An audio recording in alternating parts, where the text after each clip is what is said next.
Bapak, Ibu, dan teman-teman semua.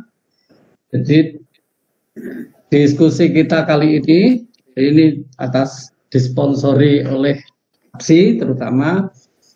Jadi APSI itu Asosiasi Pendidik Seni Indonesia, ini merangkum intinya itu bagaimana kalau ada kesulitan-kesulitan, ada keinginan bersama untuk maju dunia pendidikan seni di Indonesia.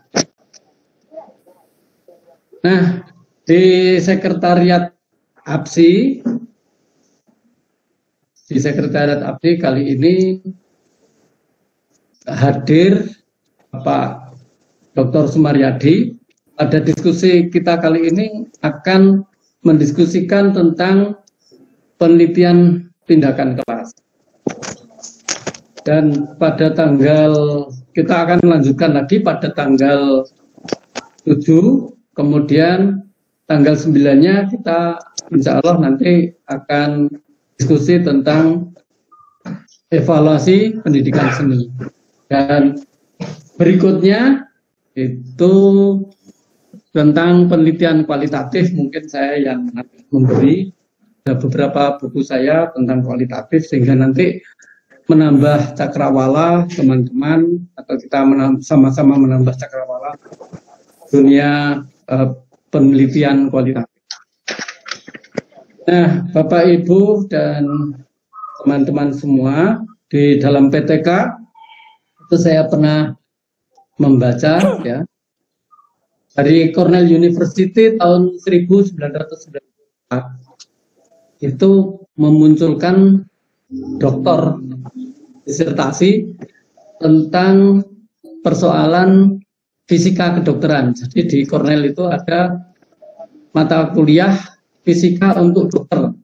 Nah, ini juga dibuat penelitian dan menghasilkan dokter. Jadi tidak hanya di SMP, di SMA, tetapi juga bahkan di perguruan tinggi.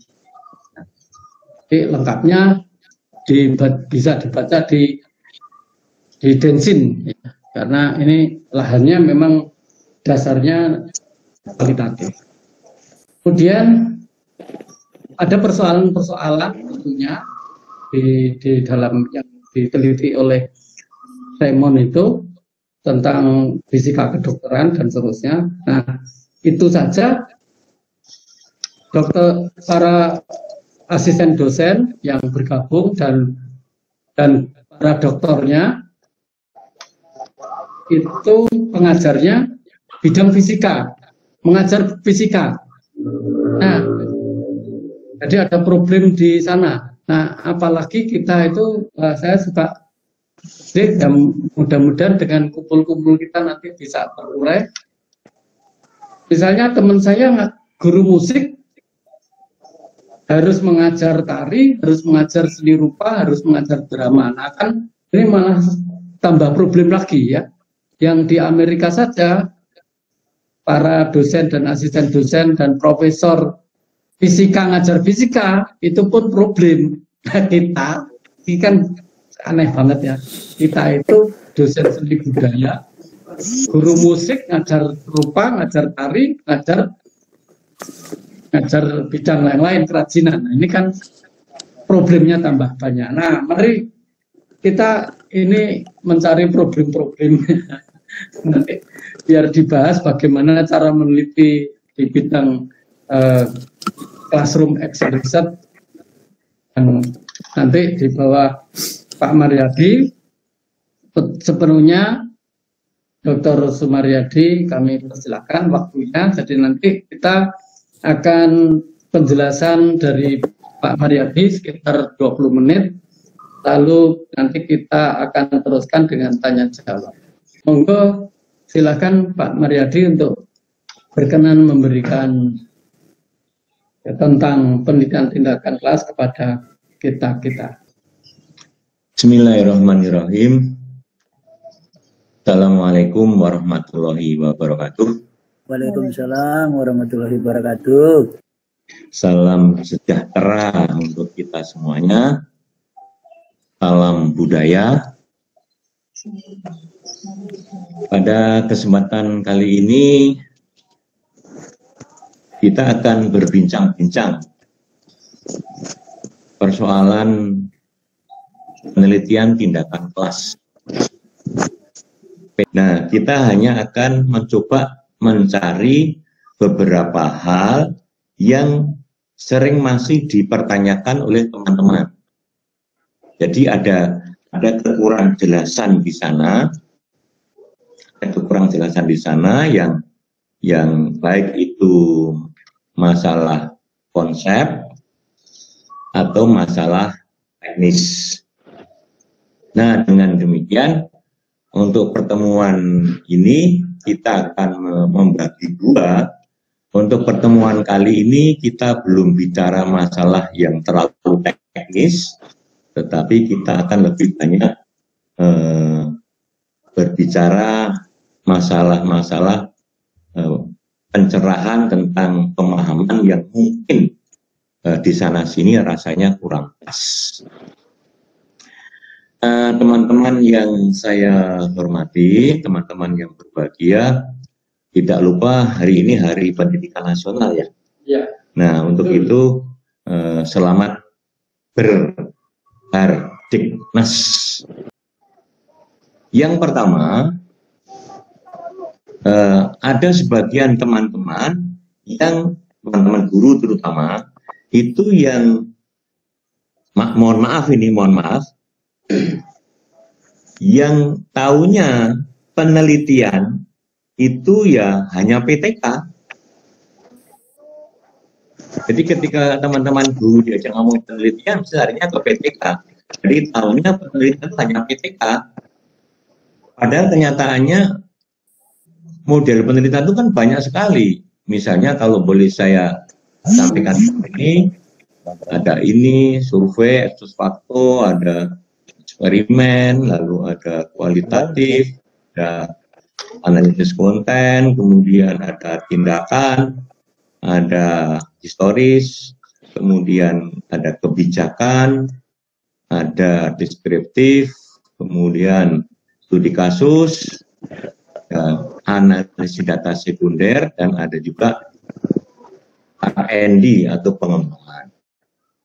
Nah, jadi penelitian kita itu kan sebenarnya banyak sekali, dan saya dengar bahwa untuk guru-guru pun itu sebetulnya penelitiannya tidak harus hanya PTK, bisa juga penelitian yang lain, yang non PTK, termasuk membuat karya ilmiah yang non penelitian itu boleh. Dan kalau itu lolos dari penilaian asesor, kemudian bisa dijurnalkan, kira-kira. Nah, kalau kembali ke gambar bunga ini PTK kan cuma di sini ini sebetulnya salah satu ini. Jadi berpayungnya PTK, Classroom Action Research, berpayung pada action research di sini ini payungnya ini. Nah, sementara yang lain ada banyak sekali yang bisa dikombinasi. Ini bisa kita lakukan penelitian. Dan saya juga melihat beberapa teman guru sudah mencoba melakukan penelitian eksperimen, ada penelitian R&D, segala macam itu sudah. Itu saya kira hal yang bagus sekali. Nah, tentang PTK itu sendiri sebetulnya kalau pintas saja dilihat dari sejarahnya, itu kan mulai muncul tahun 46. Pada waktu itu ada seorang tokoh yang namanya Kurt Lewin ini yang menulis artikelnya Action Research and Minority Problems ini dalam Journal of Social Issues ini. Ini yang mengawali Action Research ini. Nah, kemudian setelah diawali oleh Kurt Lewin ini, kemudian perkembangannya seperti ini. Tahun 52 ada yang nulis, tahun 56 ada yang nulis, tahun 57, tahun 78, tahun 66, tahun 81, tahun 82, bahkan 82 ini sudah ada beberapa tokoh yang bersama-sama dengan guru itu melaksanakan PTK di sana. Nah, akhirnya sampai di Indonesia ini tahun 90 ini. Tahun 90 ini sampai di Indonesia. Nah, kemudian begitu sampai di Indonesia, lalu PTK berkembang dengan pesatnya berkat jasa Ditjen Diktasmen yang waktu itu memulai dengan ber-PTK di Indonesia. Jadi kalau dihitung-hitung sekarang sebenarnya sudah berusia 30 tahunan ya. 30 tahunan, tetapi ternyata pemahamannya masih agak simpang siur. Baik, teman-teman yang saya hormati, kemudian, nah, satu hal tentang PTK ini, dengan tindakan kelas ini, pemahaman yang keliru pada teman-teman biasanya di sini. Karena teman-teman guru itu ber-PTK di sekolahnya, kemudian yang diolah itu adalah data-data skor, data-data angka, maka persepsi teman-teman bahwa PTK itu berbasis penelitian kuantitatif. Itu. Nah, padahal sebenarnya PTK ini sudah dikembangkan, action research dikembangkan oleh orang-orang yang masuk di dalam paradigma positivisme ini. Pak, sekitar jam 3. Positivisme ini. Jadi orang-orang sudah mengembangkan basisnya itu kualitatif. PTK ini dikembangkan oleh orang-orang yang berbasisnya kualitatif. Sehingga sesungguhnya PTK ini termasuk penelitian kualitatif. Bahwa kemudian di dalam pelaksanaannya, teman-teman guru ini ngopeni data-data skor, misalnya tes awal, atau tes akhir, atau tes hasil belajar, itu tidak alergi PTK, tidak alergi. Tetap itu diopeni, diolah secara sederhana, hanya mengolahnya tentunya tidak seperti kalau kita mengolah data di dalam penelitian kuantitatif. Data-data skor, kemudian kita harus cari berapa minnya, berapa mediannya, berapa modusnya, lalu berapa standar deviasinya, dan seterusnya. Nah, kemudian dilanjutkan dengan lalu nanti ada uji hipotesis, itu kalau paling enggak. Karena apa? Karena temuan angka-angka di dalam PTK ini sifatnya hanya memperkuat, hanya mendukung perubahan atau peningkatan yang terjadi di dalam penelitian PTK. Ketika kita meningkatkan sesuatu, ketika kita ingin mengubah sesuatu, yang kita ubah tingkatan itu kan variabel kualitatif. Maka mestinya indikator keberhasilannya juga indikator keberhasilan kualitatif. Tetapi tidak mustahil bahwa guru-guru lalu menggunakan KKM, guru-guru menggunakan lalu tes hasil belajar, lalu seolah-olah seperti kuantitatif, padahal bukan. Tetap ini kualitatif, bahwa temuan-temuan angka-angka itu dianalisis sederhana untuk memperkuat temuan-temuan, memperkuat peningkatan atau perubahan di dalam PTK itu. Dan ini saya kira sesuatu yang jamak di dalam penelitian. Sekarang para peneliti kuantitatif itu sudah ngopeni data-data kualitatif, dan sebaliknya para peneliti kualitatif ngopeni data kuantitatif, lalu saling melengkapi begitu. Ini satu hal yang saya kira bagus sekali. Jadi sekali lagi bahwa PTK ini dikembangkan dari paradigma positivisme, bukan lagi positivisme murni di sini. Ini satu kekeliruan teman-teman yang barangkali perlu diluruskan. Nah, masalah yang kemudian muncul adalah ada anggapan bahwa PTK itu termasuk penelitian ilmiah atau bukan gitu. Ada pertanyaan begitu. Ilmiah apa enggak? Lalu PTK itu termasuk penelitian ilmiah atau bukan? Nah, kalau misalnya kita sandingkan ya, bukan kita bandingkan. Kita sandingkan dengan ini kan skema untuk R&D ini. Skema R&D. Nah, kalau R&D ini jelas bahwa R&D ini dilakukan oleh penelitinya untuk menghasilkan suatu produk. Produknya jelas di sini nih. Sesuatu ini bisa berupa model, bisa berupa buku teks, bisa berupa media interaktif, bisa apapun di sini nih. Ini jelas. Lalu orang mengatakan wah ini ilmiah begitu melalui ada analisis atau pencermatan dari ahli media, pencermatan dari ahli metode, ada pencermatan ahli pendidikan dan segala macam, ahli bidang studi, lalu dicoba di kelompok kecil, kelompok besar, bahkan kadang-kadang kemudian perlu dieksperimenkan hasilnya ini untuk melihat sejauh mana efektivitasnya. Lalu kelihatannya oh, ini ilmiah gitu kan, itu R&D. Yang ini kan skema untuk penelitian berbasis kuantitatif.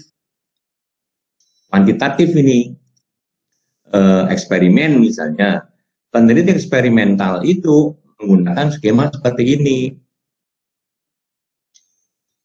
Di sana ada perumusan hipotesis, kemudian ada pengujian hipotesis. Nah, kalau kemudian hipotesisnya teruji, maka lalu temuannya di sini, diterima di sini. Nah, begitu pengujian hipotesis itu hasilnya diterima, lalu hipotesis menjadi tesis di sini. Nah, sehingga lalu temuan itu menjadi teori baru, teori ilmiah baru, maka dia berhak masuk di sini, masuk dalam khasanah pengetahuan ilmiah. Nah, sehingga kelihatan wah ini ilmiah gitu kan, ini penelitian ilmiah ini. Nah, karena seperti ini, karena kamu berpikir rumusan hipotesis diuji, ternyata teruji, nah kemudian menjadi teori baru masuk di sini. Ini yang kuantitatif. Nah, kalau yang ini yang kualitatif. Ini yang kualitatif. Begitu selesai penyusunan kerangka berpikir di sini, kemudian kita tidak merumuskan hipotesis, tetapi langsung penjaringan data sekaligus analisis data pertama di sini. Setelah dianggap cukup, kemudian dianalisis datanya. Nah, hasil analisis data inilah yang kemudian ada temuan di sini. Ada temuan di sini. Nah, temuan inilah yang kemudian biasa kita sebut dengan teori substantif. Karena itu teori ilmiah baru, teori substantif, maka kemudian teori itu masuk ke sana menjadi bagian dari khasanah pengetahuan ilmiah. Kelihatannya wah ini penelitian kualitatif ini juga penelitian ilmiah gitu. Meskipun awalnya ini juga dipertanyakan orang-orang kuantitatif, kualitatif itu ilmiahnya di mana toh gitu. Tapi kemudian ternyata setelah kita bisa menunjukkan bahwa kualitatif ini juga ilmiah, seperti ini skemanya. Nah, sekarang kita lihat untuk yang ini PTK. Untuk yang PTK ini, di sini ada perumusan hipotesis tindakan. Ada perumusan hipotesis tindakan. Tetapi bahwa teman-teman sudah paham betul bahwa hipotesis tindakan di dalam PTK ini berbeda banget dengan rumusan hipotesis dalam penelitian kuantitatif. Kalau di dalam penelitian kuantitatif eksperimen misalnya, itu hipotesis itu dirumuskan untuk diuji kebenarannya melalui data-data atau fakta-fakta empirik, dibenturkan keduanya itu. Nah, kalau hipotesisnya teruji lalu menjadi teori baru. Tetapi kalau hipotesis di dalam PTK ini, namanya hipotesis tindakan ini, bukan untuk diuji kebenarannya, bukan. Tetapi untuk memandu peneliti supaya sampai di sini dengan selamat begitu. Melalui apa yang namanya action di dalam siklus. Maka namanya bukan treatment, tetapi action. Treatment itu di dalam eksperimen kuantitatif. Kalau dalam PTK namanya action. Jadi ada siklus 1, siklus 2, dan seterusnya. Masing-masing siklus itu ada action begitu. Ada langkah-langkahnya maksud saya. Ada langkah-langkah dari perencanaan, dari ini, dari sampai refleksi itu. Nah, kemudian siklus pertama, lalu siklus kedua, ketiga, dan seterusnya. Nah, temuannya di sini ini teman-teman, temuannya ini. Nah, ini yang jadi masalah, yang suka jadi masalah di sini ini. Karena apa? Karena PTK ini memang didesain bukan untuk menghasilkan teori baru. Memang PTK bukan didesain untuk menghasilkan teori baru, tetapi lebih difokuskan pada penyelesaian kasus-kasus masalah-masalah yang terjadi di dalam dunia pendidikan atau pembelajaran yang kita lakukan. Jadi kita melaksanakan pembelajaran seni misalnya, atau pembelajaran sosial misalnya, atau apalah, kemudian kita lakukan penelitian PTK itu karena di sana ada masalah macam-macam. Nah, masalah-masalah itu mungkin kita tingkatkan, mungkin kita ubah, lalu terjadilah peningkatan, terjadilah perubahan-perubahan di sana. Sehingga hasilnya di sini ini, mohon maaf, memang kita harus mengakui bahwa temuan dari PTK ini bukan teori baru, memang bukan. Sehingga temuan ini tidak, mohon maaf, tidak bisa masuk ke sana. Tidak masuk ke sana. Tetapi berhenti di sini. Karena hasilnya kemudian diimplementasikan itu. Nah, jadi hasilnya ini adalah perubahan atau peningkatan yang kita laksanakan di dalam kelas yang kita ampu, karena kelas itu punya masalah, bermasalah. Nah, masalah itulah yang kemudian kita ingin ubah, kita ingin tingkatkan sehingga menjadi lebih baik, lebih meningkat, dan berubah. Maka sekali lagi, mohon maaf kalau ada orang yang mengatakan bahwa ya temuan PTK itu memang bukan temuan ilmiah baru, sehingga tidak bisa ikut menghuni di sini.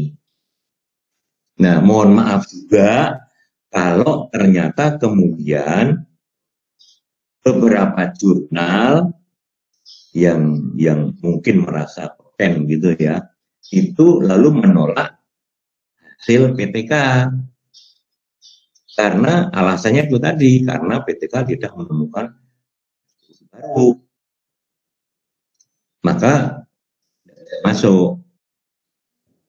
Nah, sehingga kita harus bersyukur dan berbahagia ketika ada institusi-institusi tertentu, misalnya Dinas Pendidikan, yang kemudian menjembatani itu, membuat jurnal khusus PTK. Ini saya kira bagus sekali, sehingga hasil yang dilakukan oleh teman-teman guru itu kemudian ada muaranya ke jurnal itu, meskipun namanya jurnal khusus PTK. Dan harapan kita juga pengelola jurnal PTK itu pun ya tidak hanya semacam tukang gitu, tapi juga idealisme dalam rangka meningkatkan dari waktu kualitas PTK di kalangan guru-guru.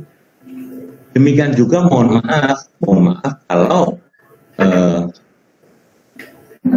di perguruan tinggi, khususnya di S2, S3, itu biasanya ada tanda petik larangan mahasiswa melakukan penelitian tugas akhir, tesis atau disertasi dengan PTK. Ini mohon maaf juga, ini mohon dimaafkan maksudnya, mohon dimaafkan. Nah, ya itu tadi, karena dianggap ini kalau S1 masih S1 tuh banyak mahasiswa kita yang tugas akhir skripsinya itu mengambil PTK itu banyak dan ternyata bagus-bagus juga. Nah, oleh karena itu Bapak Ibu guru tidak usah berkecil hati, mantap saja maju terus dengan PTK-nya itu. Hanya sekali lagi bahwa PTK itu hanya salah satu model penelitian. Ada model-model yang lain yang ternyata itu juga bagus tetapi bukan PTK.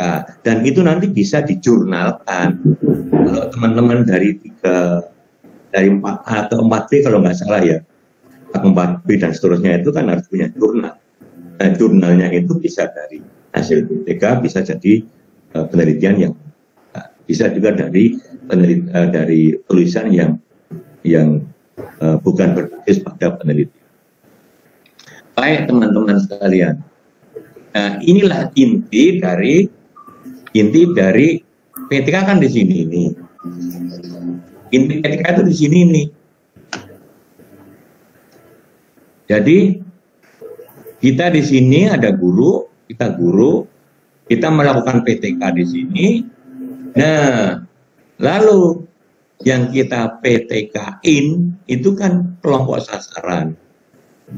Nah, kelompok sasaran ini harapan kita mungkin akan kita ubah atau mungkin kita tingkatkan di sini.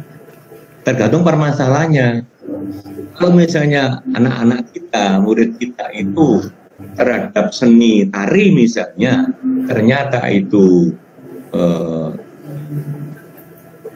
sikapnya itu negatif, ya baru kita ubah supaya positif.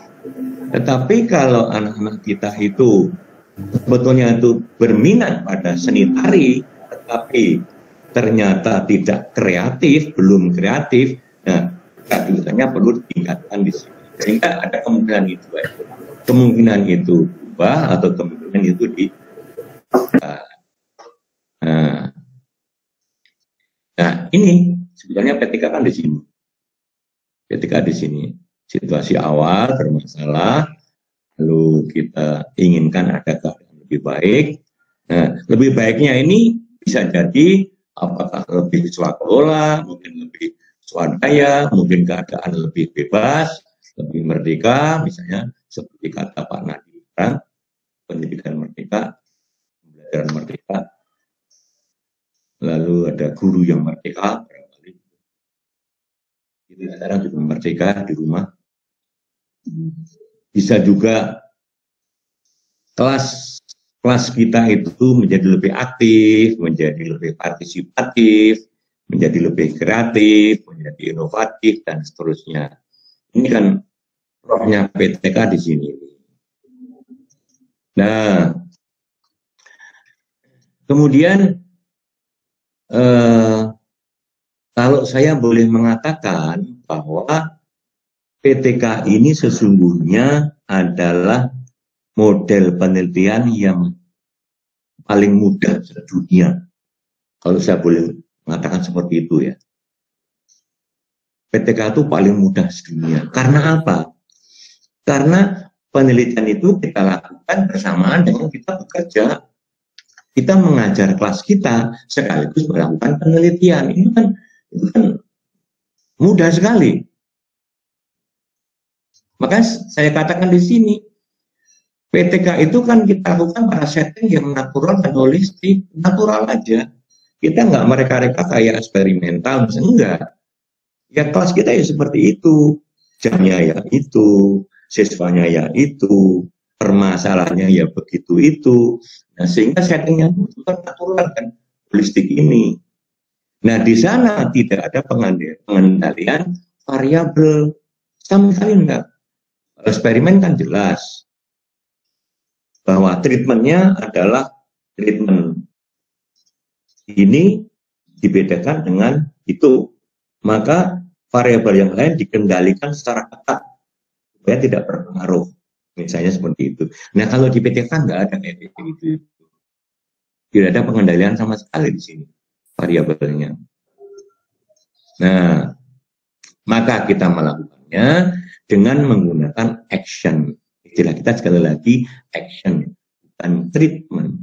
Action tindakan, bukan treatment berarti perlakuan.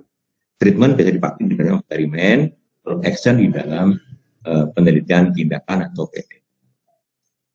Nah, ini teman-teman sekalian, kalau boleh saya gambarkan. Etika itu ya ini. Etika itu ini. Kita peneliti. Dan yang namanya PTK itu hakikatnya penelitian kelompok. Karena apa? Karena PTK itu harus bisa dijamin ilmiahnya. Harus bisa dipertanggungjawabkan ilmiahnya. Maka PTK tidak boleh hanya dilakukan sendirian. Dilakukan sendirian, kemudian diolah sendirian, lalu dilaporkan sendirian, yang mana ada orang percaya. Mungkin di sini hapus-hapusan. Nah, itu berarti tidak ilmiah. Karena ilmiah itu rohnya adalah kejujuran. Nah, oleh karena itu di dalam PTK ini dibutuhkan ada tokoh-tokoh lain. Tokoh lain itu adalah satu partisipan yang kita sasar itu, ini dalam hal ini murid-murid kita di sini ini. Nah, kita perlu kolaborator. Ini yang membuat kemudian kita menjadi ilmiah di sini ini. Ada peneliti, ada partisipan, ada kolaborator. Kolaborator inilah yang kemudian yang dengan kita itu bersama-sama mengolah mulai dari perencanaan sampai kemudian tindakan, sampai kemudian mengadakan evaluasi, sampai kemudian mengadakan refleksi, itu bersama-sama terus dengan kolaborator ini. Bahkan tidak hanya kolaborator loh ya, kalau perlu ada outsider, orang di luar itu, tetapi karena itu kita anggap penting untuk masuk di situ, ya kita ajak untuk berkolaborasi.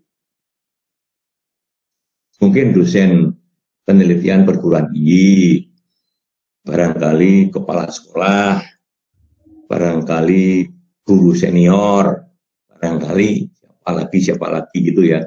Itu yang di luar kolaborator, tetapi kita anggap ikut membangun PTK kita itu menjadi semakin ilmiah, semakin sampai pada sasaran yang kita inginkan. Nah, kembali masalah kolaborator ini sifatnya wajib ain ini wajib ain.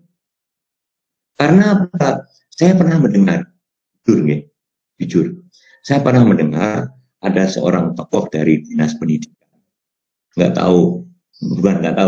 tak sebutkan dari mana itu, yang mengatakan begini, ketika ada pertanyaan ya, memberikan pencerahan, lalu ada pertanyaan, Bapak atau Ibu waktu itu saya lupa, apakah di dalam PTK ini harus ada kolaborator? Nah, lalu dijawab oleh beliau, ya di dalam PTK itu kalau ada kolaborator ya bagus, kalau tidak ada pun tidak masalah. Ini nggak boleh ini nggak boleh. Nanti jadi nggak ilmiah lagi nanti kalau nggak ada kolaboratornya. Karena peneliti bisa hapus-hapusan. Dan orang berhasil, dia mungkin berhasil.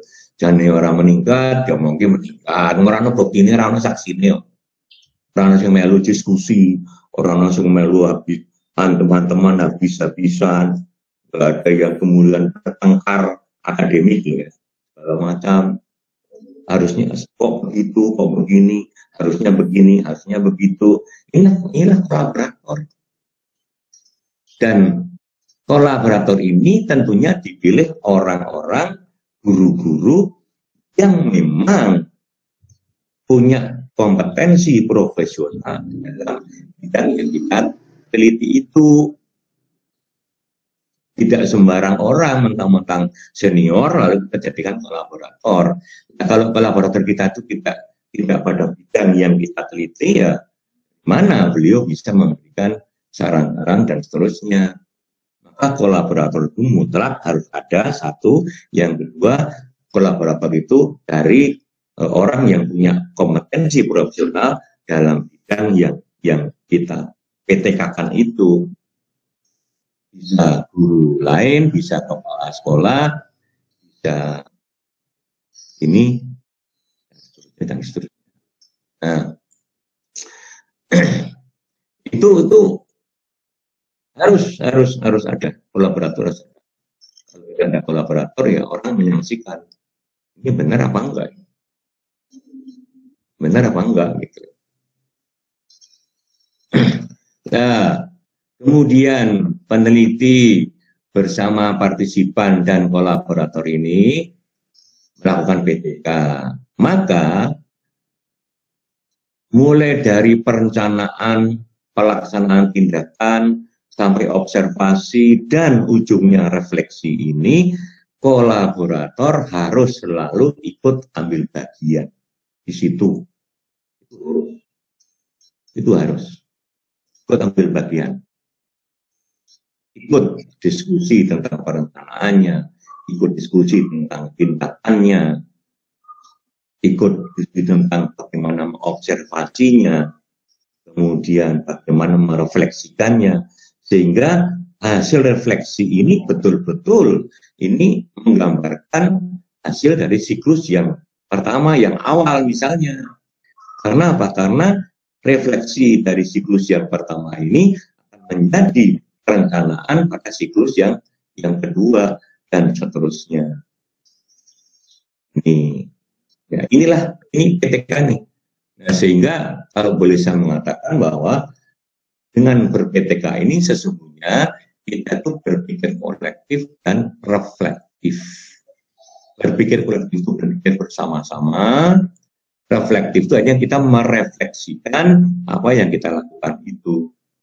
Hasil observasi kita refleksikan, lalu kita diskusikan di sini habis-habisan, kita cari mana kelebihannya, mana kekurangannya, segala macam.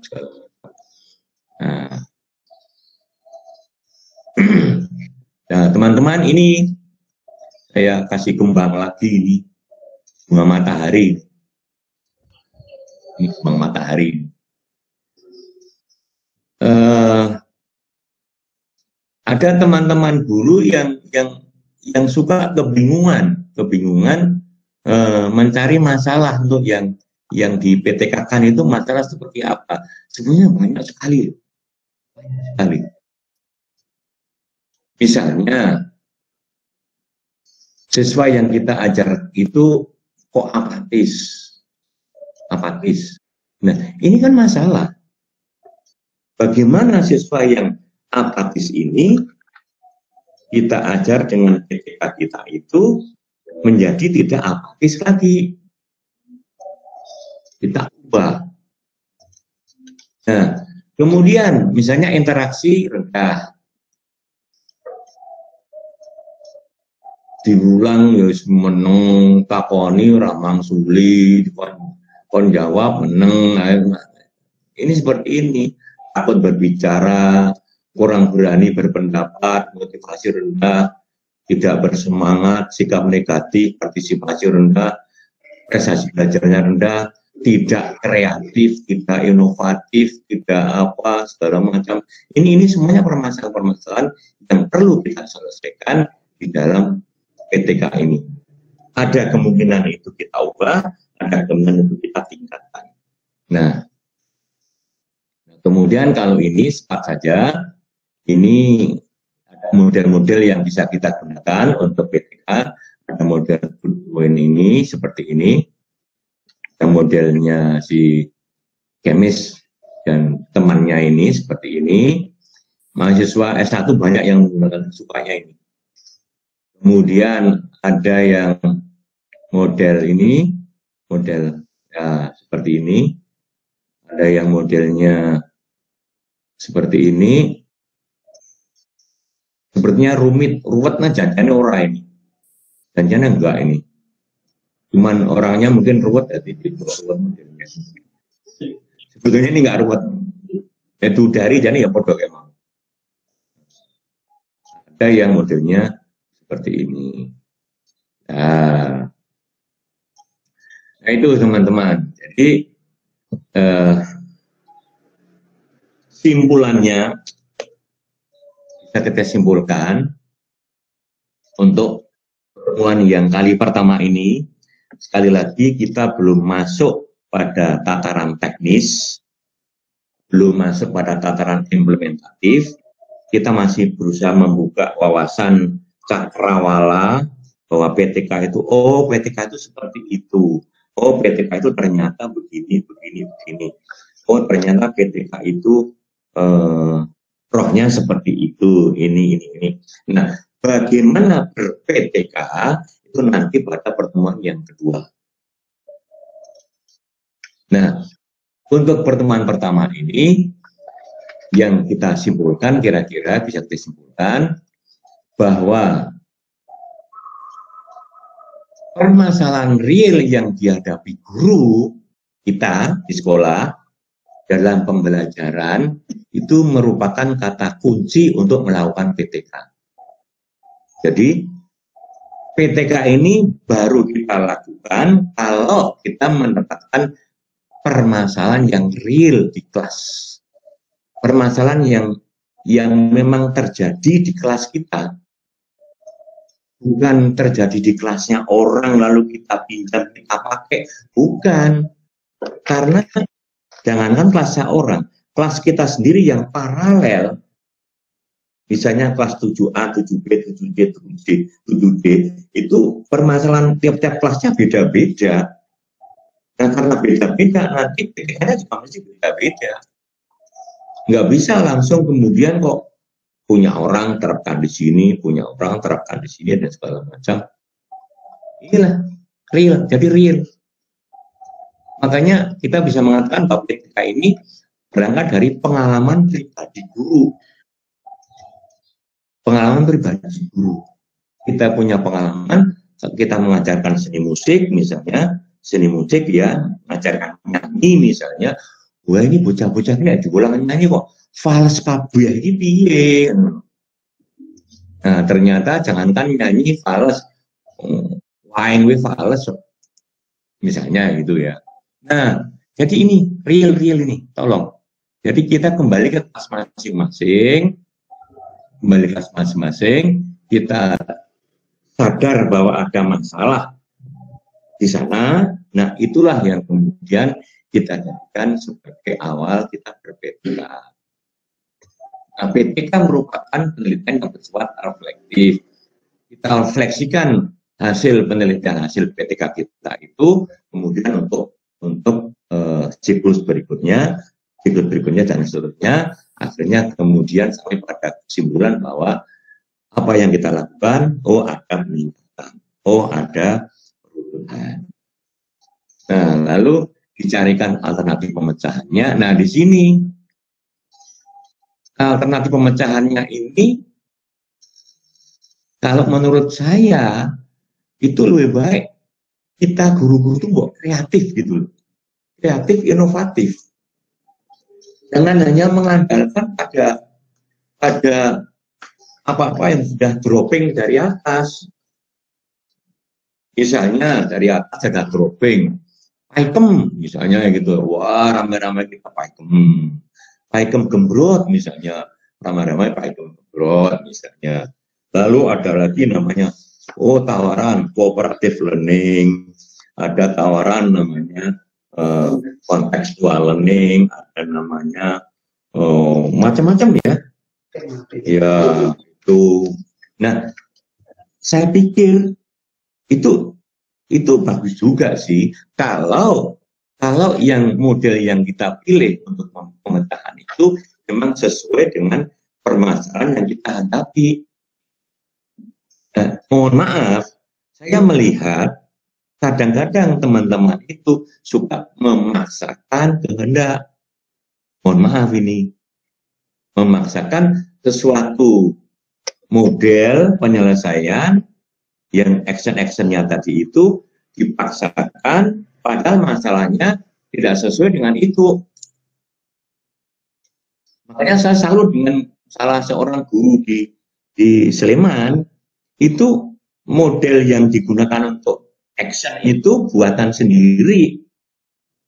Nanti bisa yang bersangkutan bisa cerita ini. Dia sebut dengan mode Mikas Sang Wirastri. Itu karena guru tari ya. Karena guru tari lalu membuat model baru untuk PTK-nya itu untuk mengubah, meningkatkan siswanya menggunakan mode Mikas Sang Wirastri. Nah, ini contoh seperti itu saya kira bagus sekali. Kita tidak harus hanya menggunakan sesuatu yang dari pusat yang sebetulnya tidak pas, tapi kita pas-paskan gitu ya. Janganlah. Misalnya ada orang punya temuan baru, misalnya metode MRC misalnya. Nah, cobalah digunakan metode MRC itu untuk PTK. Dibagi dalam siklus-siklus tadi itu. Dari siklus PTK dengan penyelesaian metode MRC misalnya, atau metode imitasi, atau metode SAS misalnya, struktur analisis sintesis misalnya, atau apalah. Jadi jangan terpancang harus tawaran-tawaran yang dari pusat itu. Kalau memang tidak pas, jangan dipaksakan. Nah, ditindaklanjuti dengan tindakan-tindakan action nyata yang dilakukan guru bersama pihak lain. Nah, pihak lainnya harus ini. Kolaborator tadi harus. Bahkan di luar kolaborator, kalau ada yang kita anggap penting untuk kita ajak saja. Outsider itu saya kira bagus sekali. Nah, kemudian yang kalimat terakhir di sini, kemampuan melihat kekurangan yang ada pada diri kita sendiri adalah salah satu syarat keberhasilan PT. Jadi, saya kira juga kata kunci ini, menurut saya ya, kemampuan melihat kekurangan yang ada pada diri guru itu sendiri, itu merupakan salah satu syarat keberhasilan. Bapak Ibu sekalian, ini kembali ke terus. Terima kasih sekali atas pertemuan hari ini. Mudah-mudahan COVID-nya segera berlalu, Pak Ibu ya. Iya, tapi kegiatannya tidak berlalu. Oh, kegiatannya tidak berlalu. Oke. Selanjutnya akan ditutup. Iya. Akan ditutup oleh Pak Ketua APSI ini. Monggo, Pak Sus.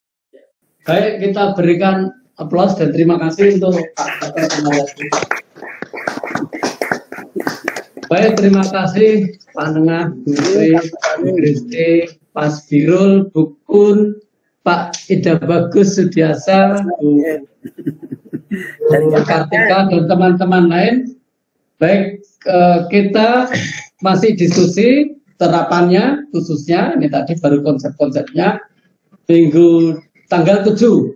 Baik, Bapak Ibu, terima kasih. Sampai jumpa tanggal 7 jam 2. Matur nuwun. Terima kasih, Pak.